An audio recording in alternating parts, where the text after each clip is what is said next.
Καταιγιστική επίθεση Κασιδιάρη από τα δεσμά της φυλακής στον Κυριάκο Μητσοτάκη. Με μια σκληρή και αιχμηρή δήλωση ξεσκέπασε τα εγκλήματα και τα σκάνδαλα της κυβέρνησης.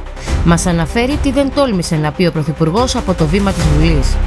Ο Ηλίας Κασιδιάρης, απόλυτα αιχμηρός, χαρακτήρισε τον Κυριάκο Μητσοτάκη νευρικό, συγχυσμένο και τρομοκρατημένο ανθρωπάκι, καταγγέλλοντας τη σιωπή του Πρωθυπουργού.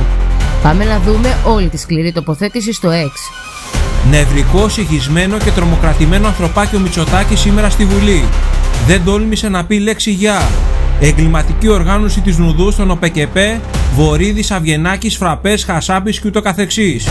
Διώξεις Ευρωπαϊκής Αγγελίας σε Καραμαλή για το έγκλημα των τεμπών, Σύμβαση 717. Αντικατάσταση του ελληνικού πληθυσμού από λαθρομετανάστες. Χερσαία και θαλάσσια σύνορα Σουρωτήρι. Χαστούκια από τους Λίβιους σε Πλεύρη Γεραπετρίτη. Χαστούκια από τους Αιγύπτιους για τη Μονή Σινά. Χαστούκια και βύθιση ελληνόκτητου πλοίου από τους Χούθη. Χαστούκια και παραβίαση των κυριαρχικών μας δικαιωμάτων από τους Τούρκους 6 μίλια από την Κάσο.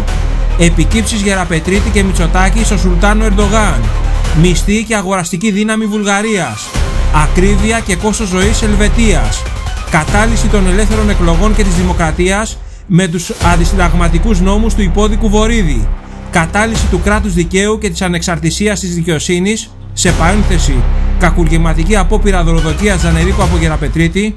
Εγκληματικό δίκτυο υποκλοπών με το εβραϊκό λογισμικό Predator. Αυτά και άλλα πολλά είναι τα εγκλήματα της συμμορίας που διοικεί τη χώρα. Η τιμωρία δεν αργεί και θα είναι σκληρή και αμήλικτη. Μένουμε στην τελευταία φράση του Ηλία Κασιδιάρη: η συμμορία που διοικεί τη χώρα θα τιμωρηθεί και η τιμωρία θα είναι σκληρή και αμήλικτη. Ο λόγος του Κασιδιάρη προκαλεί πολιτικό σεισμό, φέρνοντας και πάλι στην πρώτη γραμμή τις σκιές γύρω από την κυβέρνηση. Η απάντηση του Μαξίμου μέχρι στιγμής σιωπή. Μείνετε συντονισμένοι για περισσότερες εξελίξεις και ανάλυση χωρίς φίλτρα.